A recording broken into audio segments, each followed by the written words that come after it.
Akachukwu kele anyị onwere ibe ili ju n'omume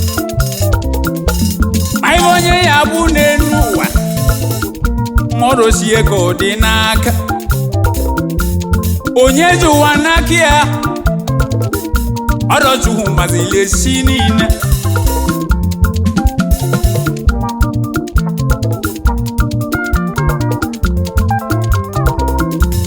Amaleji abụ nnowu mmanwụ Amaleji eje ya enwe tulupu asị m mgbakala ma lụ ọzụ ọkwa ịma n'ọzụ ya na akaji nwa gụrụ anya aka mana na ebubagụ na-eche agụ nche n'elu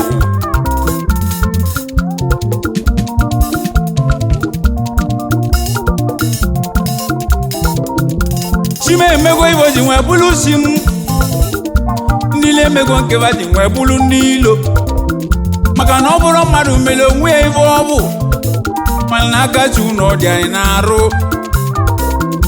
ọsọ nwe chụmụ n'iru si azụ na chụmụ n'azụ si iru na obele egbu m ya egbu n'onwe ya ọsọ nwe chụmụ n'iru si azụ na siwa siwa siwa siwa siwa